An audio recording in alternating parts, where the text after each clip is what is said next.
네, 존경하는 김진수 부의장님, 그리고 선배 동료 의원 여러분, 행정자치위원회에서 활동하고 있는 자유한국당 이명희 의원입니다. 먼저 서울시정을 위해 애쓰고 계시는 박원순 시장님, 그리고 조희원 교육감님을 비롯한 관계 공무원 여러분의 노고에 감사를 드립니다. 오늘 본의원은 먼저 학교 무상급식에 대하여 여러분들과 함께 의견을 나누고자 합니다.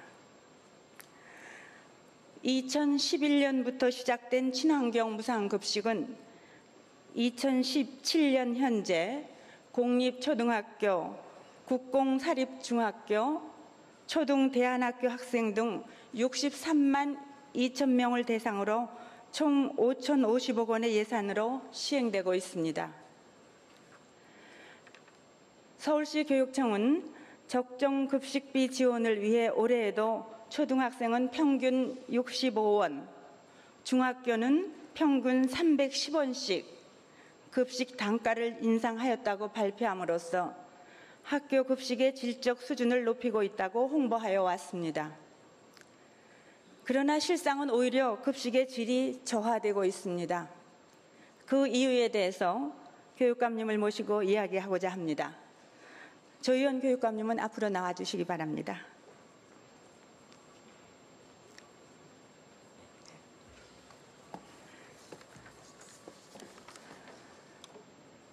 예.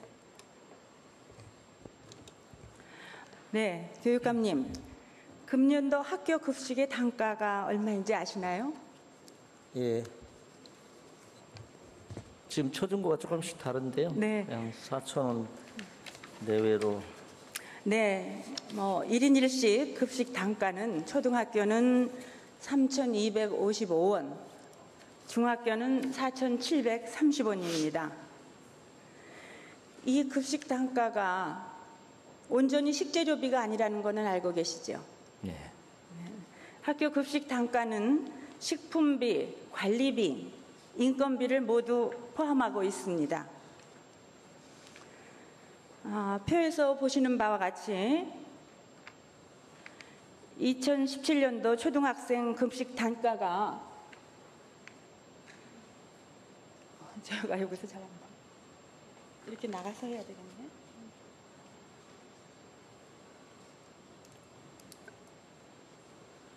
$3,255원인데 그중 식품비가 2,877원, 관리비는 73원, 인건비는 305원으로 구성되어 있습니다. 중학교의 경우에는 급식 단가 4,730원 중 식품비는 3,013원, 관리비는 275원, 인건비는 1,422원입니다. 조금 더 자세히 이 표를 분석해 보겠습니다. 초등학교의 경우 급식비가 이게 잘 안 나요. 이렇게 2014년에 3,110원에서 2015년 3,150원, 2016년 3,190원, 2017년 이렇게 제가 할 수가 없네요. 2017년에는 3,110원, 3,255원으로 매년 상승했습니다. 급식비 가운데 식품비도 2,770원에서 2,877원으로 인상되었습니다.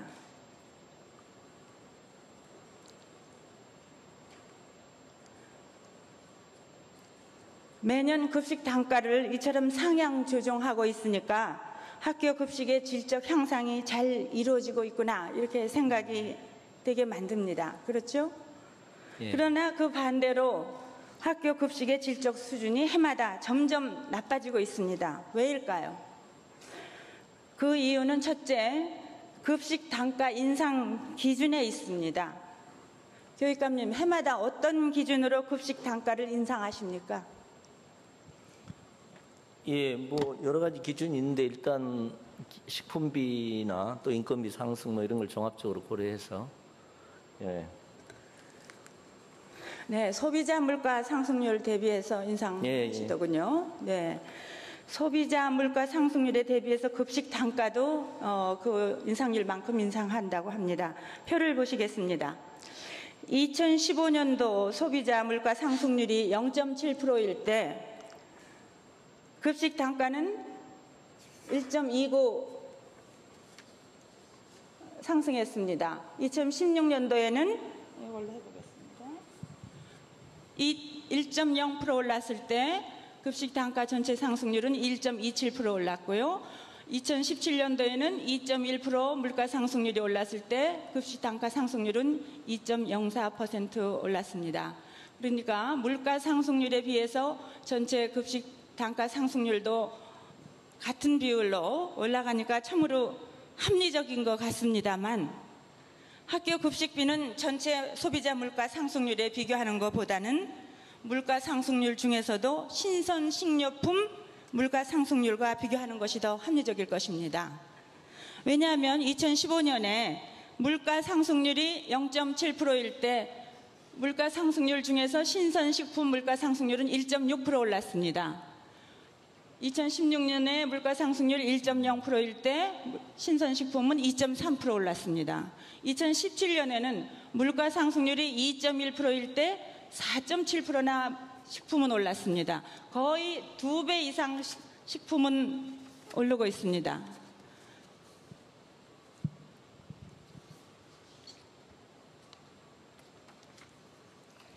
더군다나 이 신선식품 물가 상승률은 매년 이렇게 1.6%, 2.3%, 4.7% 이렇게 상승하고 있는데, 그거에 반해서 학교 급식 안에서의 식료품 단가는 1.16%, 1.12%, 0.85% 매년 더 오히려 낮아지고 있습니다. 상승률이. 더 충격적인 것은 2017년도 전체 물가 상승률이 2.1%일 때 신선식품은 4.7% 올랐음에도 불구하고 학교 급식에서의 식료품은 불과 0.85%밖에 안 올랐다는 겁니다. 그러면 과연 급식의 질이 어떻게 되겠습니까? 특히 금년에는 계란 파동, 닭고기 파동 겪으면서 학생들에게 계란조차 마음 놓고 먹일 수 없었다는 이야기를 들으니까 제가 정말 가슴이 답답했습니다. 대한민국의 수도 서울의 학교 학생들이 계란 하나 제대로 먹을 형편이 못 된다니 이게 말이 됩니까? 교육감님, 지금 서울시 교육청은 사실과 다른 행정 정보를 시민들에게 제공하고 있습니다. 실질적으로 이렇게 작년 수준에도 못 미치는 식품비를 지원하면서도 매년 급식비 단가를 인상하여 질 높은 학교 급식을 도모하고 있다고 홍보하고 있습니다. 눈 가리고 아웅하지 마시고 문제를 직시하고 드러내 놓으셔야 합니다. 교육감님, 이렇게 급식 단가에 일반 물가 상승률을 반영하는 방법이 적정하다고 판단하시는지 한번 답변해 주십시오. 예. 일단 이렇게 학교 급식에 관심 가져주시고, 또 사실은 저도 저렇게까지 내밀하게는 잘 몰랐는데 지적을 해주시고 분석해 주셔서 감사드리고요. 지금 저희가 매년 또 급식 만족도 같은 걸 체크를 하고 있습니다. 근데 지금 어떤 전체적으로는 급식 만족도가 90% 이상으로 저희가 상대적으로 이렇게 높은 다른 시도에 비해서 이렇게 상황이 돼 있는데요. 지금 저 부분은 한번 다시 체크를 해보겠습니다. 네. 일단 특히 신선식품 물가 상승률을 적용하는 방향이, 예, 저 부분은 저도 체크를 한번 해보겠습니다. 그렇게 물가 상승률 일반 소비자 물가 상승률 하지 말고 예. 학교 급식의 식료품비는 신선식품 물가 상승률을 적용하는 방향으로 방침을 예. 좀 바꿔주셔서 식품비를 좀 현실화해 주셨으면 좋겠습니다. 저희가 지금 식품비는 이제 서울시하고 자치구에서 그 얘기는 다시 나옵니다. 돼 있어서 일단 신선식품 물가 상승률 적용하는 것이 체크해보겠습니다. 이건 교육청에서 주신 자료이기 때문에 분명한 자료이기 때문에 방침이 좀 바꿔주셨으면 좋겠습니다. 다음 이 학교 급식의 질적 수준이 저하되는 두 번째 이유는 학교 급식 단가가 아까 얘기한 것 같이 식품비로만 구성되어 있지 않고 관리비와 인건비가 포함되어 있다는 것입니다. 다시 한번 표를 보시겠습니다. 2017년도 초등학교 학교 급식 단가 각 내역별 인상 비율 보겠습니다. 물가 상승률 2.1%일 때 지금 식품비가 0.85%밖에 안 올랐다는 건 방금 말씀드린 거고요. 그럴 때의 인건비는 14.04%가 올랐습니다. 중학교의 경우에는 물가 상승률이 2.1%일 때 식품비는 1.01% 올랐는데 인건비는 23.78%나 올랐습니다. 지금 중학교의 경우에는 물가 상승률이 2.1%일 때 7.01%로 전체 급식 단가를 올렸다고 해서 굉장히 잘 물가 상승률보다 많이 올려서 질 좋은 급식이 시행되고 있구나 이런 착각을 하게 만드는 겁니다.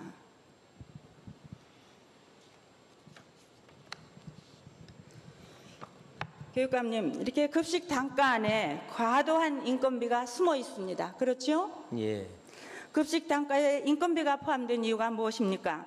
우리가 영양교사의 인건비는 모두 교육청이 부담하고 있죠. 그렇습니다. 그러면 이 인건비라는 거는 조리사의 인건비를 말하는 것인가요? 인건비는 이제 초등의 경우는 조리종사원 일부 포함하고 있고요. 원래는 이제 그 처음 시작될 때, 그러니까 서울시하고 교육청하고 구청이 분담을 할 때 50대, 30대, 20이었는데 저도 사실은 이번 기회에 이게 알았는데 지금 말씀하신 것처럼 식품비를 지자체에서 담당을 하고 관리비하고 인건비를 저희가 담당하는데 식품비는 상대적으로 학생 수가 감소하니까 예산이 주는 그런 형태로 인건비는 계속 늘어나고 전체 예산이 줄은 걸 갖고 얘기하는 게 아니라 퍼센티지가 인상이 안 된다는 걸 아까 말씀드린 거고요. 지금 그 조리사 인건비는 말씀하신 것 같이 무상급식 시행 전후에 따라서 좀 달라집니다. 그렇습니다. 초등학교의 경우는 전체 조리사 수의 약 80%에 달하는 조리사가 무상급식 시행 전부터 근무하던 사람들이에요. 그렇습니다. 그래서 이들의 급여는 교육청에서 전액 분담합니다. 그러나 무상급식 시행 이후에 초, 중, 등 학교에서 근무를 시작한 조리사 급여는 교육청과 서울시와 자치구가 50대, 30대, 20으로 분담하고 있습니다. 그렇습니다. 그 앞에 표에서 보셨을 때 중학생 급식 단가가 4,730원으로 초등학생 3,255원보다 1,500원가량 높게 책정되어 있어서 그것만 보면은 바로 이 부분입니다. 여기하고 1,500원 차이가 나길래 이거는 아마 중학교의 경우에는 학생들이 식욕도 왕성하고 항상 한창 발달 과정에 있는 애기이기 때문에 1,500원어치를 더 양질의 급식을 제공하는가 보다 이렇게 생각했는데 전혀 아닌 거예요. 식품비는 초등학생에 비해서 불과 150원 정도만 더 많을 뿐 나머지는 전부 인건비와 관리비입니다. 이게 급식 단가의 허구인 거죠. 그렇죠? 맞습니다. 근데 이 조리종사원에 대해서는 문제가 또 있습니다. 기존 조리사 중에 병가나 퇴직으로 결혼이 생겨서 대체 인력을 구할 동안 학교 식당에서는 이제 당장 급하니까 당장 필요해서 단기 근로자를 고용하게 됩니다. 또 실제 학교에서 필요한 인원보다 조리사 숫자가 적게 배정되어 가지고 학교에서 추가적으로 시간제나 1급제 이런 근로자를 고용한다면은 이들의 급여는 학교에서 자체적으로 부담해야 되는 것입니다. 학교에서는 이들의 급여가 어디서 나옵니까? 학생 급식비, 교직원 급식비, 학교 운영비에서 충당하게 되므로 조리사를 추가 채용하는 만큼 학생들의 식재료 구입비는 더욱더 줄어들 수밖에 없습니다. 교육감님, 이렇게 학교 급식 현장에 어려움이 있다는 것 알고 계십니까? 그 어려움이 학생들의 부실한 급식으로 돌아오는 것을 언제까지만 보고만 계실 겁니까? 이 과도한 인건비로 인해서 급식의 질 저하가 이렇게 문제가 된 거는 이미 작년도부터 시작이 된 일입니다. 그런데도 이런 급식 단가 체계를 개선하지 않고 유지하는 이유가 무엇입니까? 본의원은 이 급식 단가에서 식료품비가 이렇게 2중, 3중으로 낮아질 수밖에 없는 상황 해결하기 위해서는 인건비는 급식 단가에서 분리해야 한다고 보는데 예. 교육감님 생각 어떠신지 좀 답변해 주십시오. 예, 지금 그러니까 다른 의원님들도 아마 이게 새로운 정보일 수 있을 것 같은데요. 지금 급식을 식품비는 서울시와 자치구가 분담하고 관리비하고 인건비는 교육청이 분담하는 구조로 되어 있습니다. 말씀하신 것처럼. 그러다 보니까 인건비는 계속 늘어나는, 요즘 비정규직 문제도 있고 그렇다니까 늘어나고 있는데 교육청 부담은 계속 늘어나서 지금은 원래는 5대 3대 2였는데요. 50대 30대 20였는데 지금은 57대 이렇게 43 이렇게 구조가 되어 있습니다. 그래서 지금 말씀하신 대로 그게 학생들의 식품비의 절약으로 나타나기 때문에 한번 서울시랑도 또 자치구랑도 한번 이 문제는 협의를 한번 해보겠습니다. 네, 그래서 식품비와 인건비가 좀 분리돼서 예. 급식 단가인데 다 포함되어 있을 경우에는 사실 급식 단가는 오르지 아니하, 급식 식품비는 오르지 아니하고 모든 것이 인건비로 들어가게 되기 때문에 예. 절대적으로 분리해가지고 학교 급식 단가가 온전히 학생들의 예. 식품비로 쓰여질 수 있는 방안 충분히 검토해 주시기를 바랍니다. 그래서 말씀하신 대로 인건비를 분리하는 방식도 있을 것 같고, 그러니까 분담의 대상들을 조금 분리하는 방법이 있고, 뭐 식품비하고 관리비 이렇게 다시 좀 분담 비율이라든가 분담 대상을 조금 다시 한번 논의를 하는 그런 기회를 한번 마련해 보도록 하겠습니다. 그거 제가 알기로는 그런 문제점이 있다는 거는 이미 작년도부터 다 드러난 이야기인데 왜 여태까지 안 되고 있습니까? 예, 한번 죄송합니다. 저희가 한번 서울시하고 구청하고도 또 이제 이 급식비가 전달되는 경로가 그런 것도 여러 가지 문제가 많이 있습니다만 예. 제가 오늘 여기서 기본적으로 식품비와 인건비가 합해서 급식 단가에 들어가 있기 때문에 그런데도 물가 상승률에 비교해서 일부분만 올려놔서 그것이 인건비를 모두가 소진되고 식품비는 오히려 해가 갈수록 전년도 수준도 유지하지 못하고 낮아지고 있다는 데 문제점이 있다는 겁니다. 예, 그건 맞습니다. 저희가 한번 급식 단가에 인건비가 포함되지 않게 하는 게 가장 해결책이라고 생각이 됩니다. 예, 알겠습니다. 예. 그리고 학생들이 특별히 아까 말씀하신 대로 중학교는 왕성하기 때문에 이제 이게 되고 이제 고등학교가 또 무상급식이 들어오게 되면 새 정부 하에서 또 조금 여러 새로운 분담이 또 필요할 것 같습니다. 올해 안에 그 식품비와 인건비 분리하는 방안을 해서 보고를 해주시기를 바랍니다. 한번 협의를 해서 보고를 드리도록 그렇게 하겠습니다. 이렇게 무상급식 예산이 교육청과 서울시와 자치구의 분담으로 되어 있으니까 그 재원 분담에 대해서 서울시장님의 의견도 좀 들어야 되겠습니다. 교육감님께서는 자리로 돌아가시고 예. 박원순 시장님 나와주시기 바랍니다.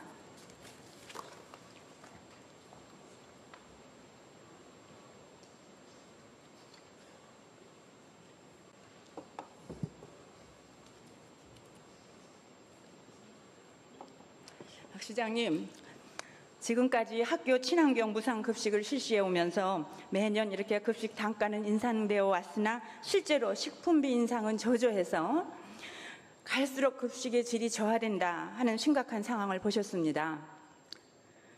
이렇게 국제적인 대도시 서울에서 학생들에게 계란 하나 마음 놓고 먹이지 못하는 상황에 대해서 박 시장님은 어떻게 생각이 드시나요? 개선해야죠. 네. 무상급식 재원을 교육청과 서울시, 자치구가 50대, 30대, 20으로 분담을 하고 있어서 금년에도 서울시에서는 1,295억 원의 예산을 지원을 했습니다. 보다 양질의 학교 급식이 될 수 있도록 앞서 교육감님께서도 급식비에서 인건비를 분리하는 방안 검토해 보시겠다고 말씀해 주셨는데 이렇게 급식 단가 체계 개선과 급식 예산의 재조정에 대해서도 우리 시장님은 어떻게 생각하십니까? 예, 아까 오전 시간에도 제가 말씀드렸는데 사실 우리 아이들에 대한 급식이라든지 또 더 나아가서 어린이집까지 하는 이런 공공급식에 관해서는 좀 국가적인 저는 큰 좀 변화와 계획이 있어야 된다고 생각합니다. 그래서 사실 그동안 이런 지방정부가 중앙정부가 잘 안 해왔기 때문에 지방정부가 개별적으로 해왔던 이런 어떤 보편적 복지 부분은 저는 중앙정부가 맡는 것이 맞다. 그래서 아무튼 이 부분에 대해서는 저는 중앙정부하고도 협의를 해야 되고, 뭐 그게 되기 전이라도 우리 말씀하신 교육청 또 자치구 이렇게 힘을 합쳐서 개선 방안을 강구해 볼 것이고, 또 저희들이 아마 20일인가 언제 이 공공급식 전반에 걸친 서울시 서울시민 먹거리 정책에 관한 종합적인 발표도 하게 돼 있습니다. 그래서 아무튼 제가 지금 여기서 드리는 건 뭐 서울시 전체 공공급식보다 학교 급식만을 우선적으로 봤을 때도 이런 급식의 질이 저하되는 것이 우려되기 때문에 주된 원인이 인건비에 있습니다. 인건비를 지금 누가 부담하느냐, 교육청에서 부담하느냐, 서울시에서 부담하느냐, 이 문제를 서로 줄다리기 하느라고 아마도 그동안에 이것이 해결이 안 된 것 같은데요. 이렇게 늘어나는 인건비 부담을 놓고 교육청과 어떻게 재정 분담을 하실지, 거기에 대해서는 좀 협치의 차원에서 하루속히 좋은 결론을 내려주시기 바랍니다.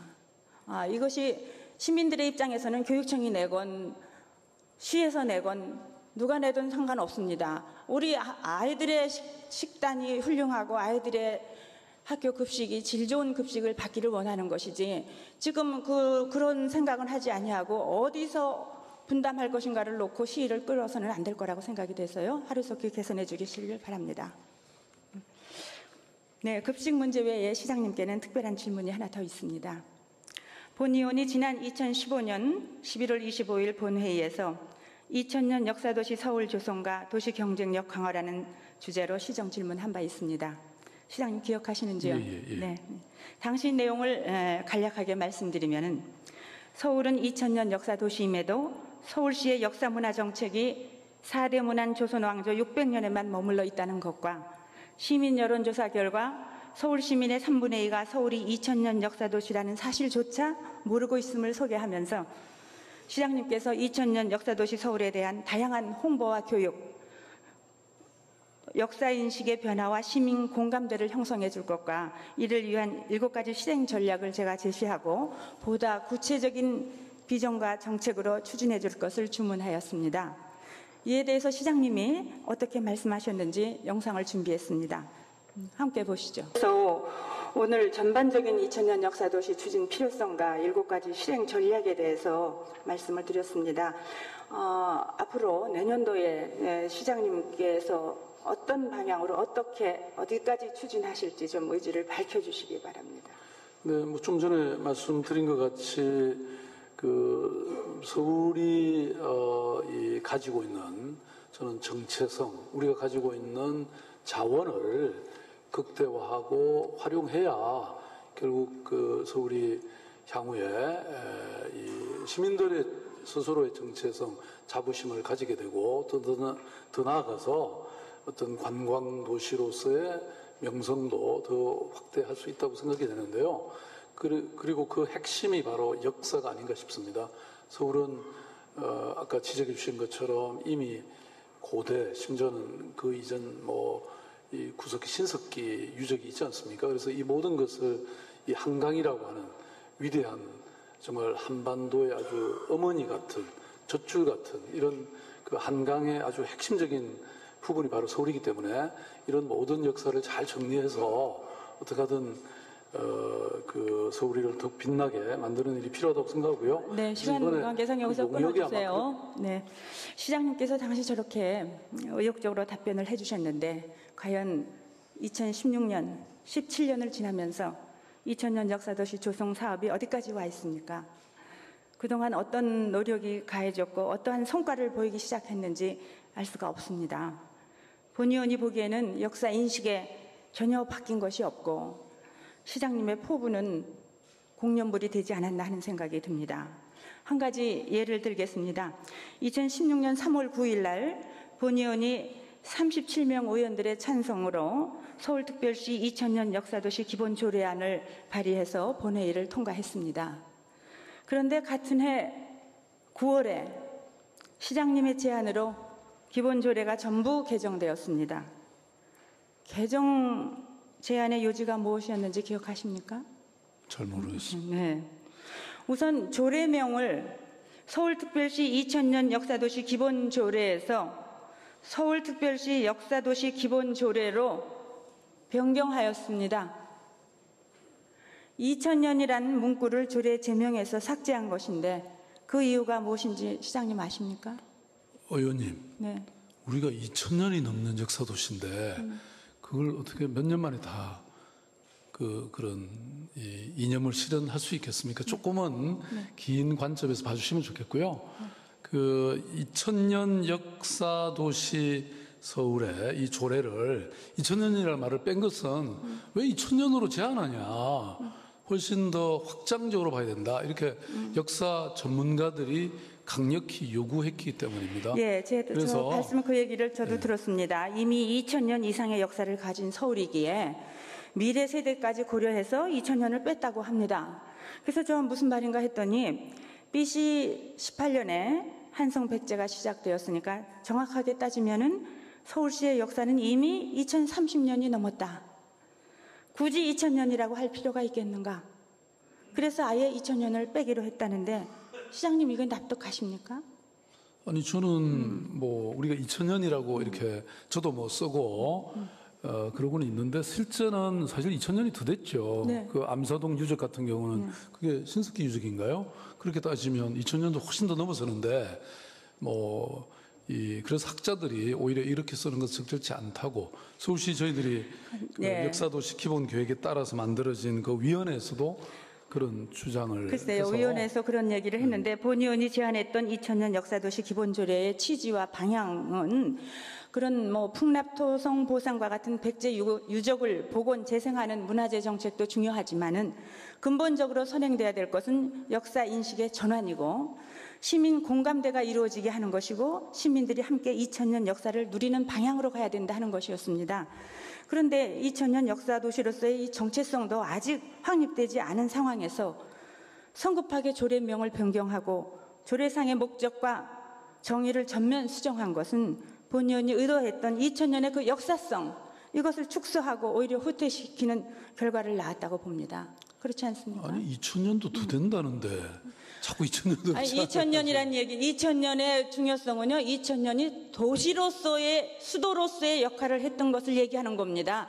물론 신석기 시대 암사동 유적 이렇게 따지면은 유적이 2000년이 훨씬 넘죠. 그렇지만 세계 어느 곳에도 그런 유적이 다 있을 수 있습니다. 그렇지만 그들이 고대 도시라는 말은 안 씁니다. 도시로서 2000년 역사 도시로서 왕도의 수도로서 작용했던 것이 2000년이라는 얘기죠. 아니 이집트만 해도 BC 3000년 그러니까 5000년까지 우리나라는 그렇게 2000년 왕도로서 된 것이 2000년이 넘는데도 600년 서울만 강조하기 때문에 2000년 서울이라는 자부심을 갖지 않은 걸로 얘기를 한 거였고요. 그런 부분들이 지금 나중에 제가 말씀드리겠습니다. 일단 제가 준비한 내용 먼저 말씀드리겠습니다. 시민 홍보와 교육을 부탁을 드렸는데 서울시 공식 홈페이지와 공식 관광 정보 사이트인 비지트 서울넷, 서울 소셜 방송인 라이브 서울 등의 홈페이지에 역사도시 서울에 대한 홍보가 얼마나 있는가 찾아보았습니다. 세 홈페이지 모두 홈페이지 메인 화면에 역사도시에 대한 정보가 없을 뿐만 아니라 역사도시라는 키워드로 검색을 해보았더니 고작 하나, 작년 말에 역사도시 서울 선포식 소식이 전부였습니다. 그간 2000년 역사도시 선포식 행사 한 가지만 일회성 이벤트로 끝났을 뿐 그 이상의 행사도 시민 홍보도 전혀 안 되고 있습니다. 교육 부분도 마찬가지로 누구나 일반 시민 쉽게 접근할 수 있는 서울시 평생학습 포털 여기에 서울 역사도시라는 키워드로 온라인 강의가 있나 검색해 보았습니다. 서울의 역사와 관련된 강좌가 하나도 없었습니다. 또 서울시 평생교육진흥원에서 운영 중인 프로그램에도 서울 역사 관련 강좌가 없다는 답을 받았습니다. 역사도시 서울을 상징하는 브랜드도 마련되지 않고 있고요. 스토리텔링도 잘 이루어지지 않고 있습니다. 시장님의 역사도시 추진 의지가 시정에 제대로 반영이 되지 않고 있는 것을 말해주는 게 아닌가 싶어서 안타깝습니다.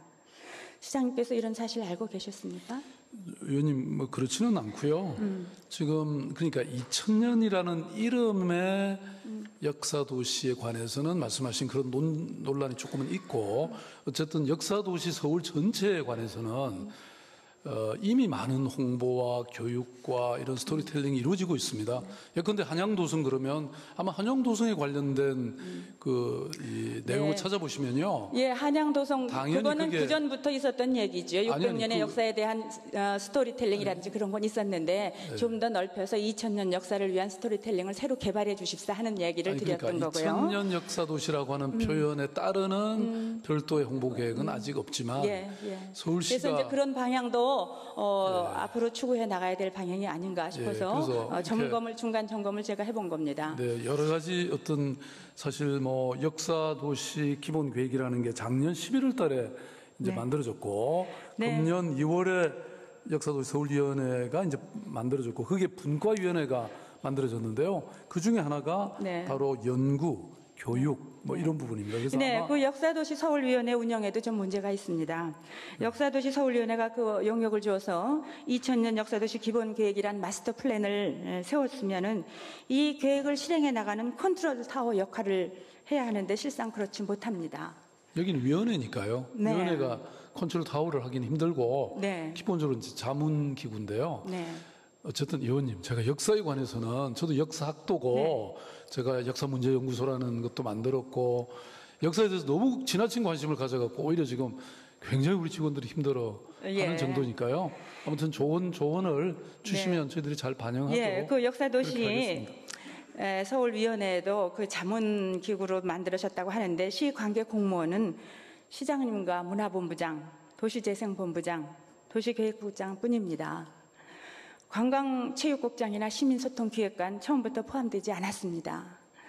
2000년 역사 자원을 관광 자원화하고 활용하는 방안은 아예 처음부터 생각지가 않았던 것 같은 생각이 듭니다. 그래서 애당초부터 역사도시 서울위원회가 역사문화재과의 자문 역할 정도밖에 구상하지 않았던 거 아닌가 이런 아쉬움이 듭니다. 크게 보면 그 마스터 플랜이라는 게 있기 때문에요. 네. 그리고 그 과정에서 한 3년에 걸쳐서 뭐 각종 학회라든지 역사학자들이 이게 이제 쭉 그 논의를 거쳐서 만들어진 거라서 네. 뭐 그 위원회에 꼭 안 들어왔다 하더라도 네. 해당 부서에서는 또 그게 상응한 그렇지는 않아요. 지금껏 세 차례 그 위원회 회의가 있었는데 위원장이신 우리 박원순 시장님께서 단 한 차례도 회의에 참석하신 바가 없으십니다. 문화본부장과 도시계획국장이 2차례 회의에 참석하였고 도시재생본부장은 단 한 차례 참석으로 서울시 간부들의 참석률이 매우 저조합니다. 시장님께서 위원장을 맡으신 위원회가 서울시에도 상당수 있는 것으로 알고 있는데 다른 위원회에도 그렇게 참석 안 하십니까? 뭐 제가 아무래도 바쁘다 보니까 잘 못하는데요. 적어도 이 역사도시 기본계획에 대해서는 이 과정에서 뭐 제가 충분히 참여하고 함께했기 때문에 근데 위원장이신 시장님께서 참석 안 하시고 부재하니까 부서 간 협치가 잘 이루어지지 않고 있습니다. 뭐 조금은 더 챙기고 제가 네. 잘 하겠습니다. 예. 본 의원이 문화본부와 관광체육국 간의 역사도시 기본계획 수립 전후에 정책 협의한 내역이 있는지 자료를 받아보니까 기본계획과 관련하여 두 부서 간의 논의가 전혀 없었습니다. 역사도시 구현이 어느 한 부서의 독자적인 사업으로 진행될 수 있는 사업이 아니고 전 부서가 협치해서 큰 그림을 그려나가야 될 사업입니다. 그렇죠? 그러나 실제로는 오로지 문화본부 역사문화재과만의 사업으로 진행되고 있으니까 이것이야말로 칸막이 행정의 전형적인 사례가 아닌가 저 그렇게 생각이 드는데요. 우리 협치를 강조하시는 시장님께서 이런 부서 간 칸막이 행정에 대해서 어떻게 생각하세요? 그러니까 이제 기본은 아까도 말씀드린 것처럼 도시 서울에 관한 기본 계획이 이미 만들어져 있고 그래서 이제 그거는 어차피 여러 부서에 또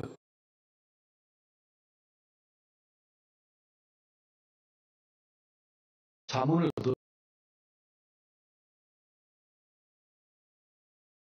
한번 여유를 두시고 예. 봐주시면 저도 잘 챙기고 해보겠습니다. 네. 그 역사도시위원회 위원님들이 교수님들이 대부분으로 구성되어 있다 보니까 아직도 2000년 역사도시 그 조성 사업이 기존 문화재 중심의 사업 방식에서 벗어나지 못하고 있습니다.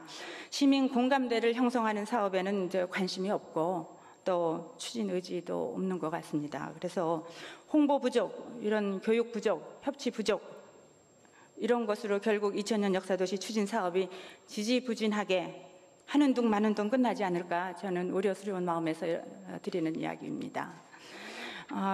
시장님 우선적으로 시민과의 공감대 확산할 수 있도록 다양한 홍보와 평생교육 이루어져야 합니다. 칸막이 행정이 아닌 모든 실국이 협업하는 가운데 역사도시 서울위원회가 제 역할을 할 수 있도록 운영되어야 합니다. 서울시 전체의 맥락에서 2000년 역사문화유산에 대한 공간적이고 입체적인 스토리텔링도 적극 개발해 주십시오. 2000년 역사 자원을 활용할 수 있는 도시 브랜드도 사실 필요하지 않습니까? 정책 브랜드입니다. 이 모든 지속적인 사업 추진을 위해서 적정한 예산이 반영되어져야 합니다.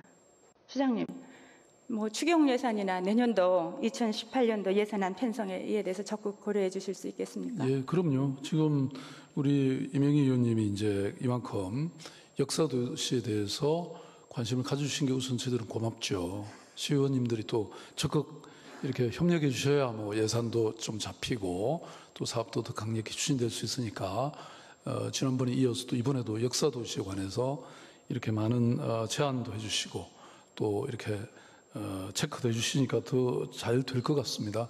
그래서 금년에 아까도 말씀드린 것처럼 작년에 마스터 플랜이 만들어졌고 금년 초에 이제 위원회가 만들어졌고 이제서야 본격적으로 시작될 텐데 내년 예산에도 좀 반영을 좀 하시죠.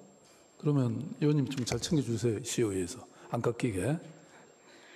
네.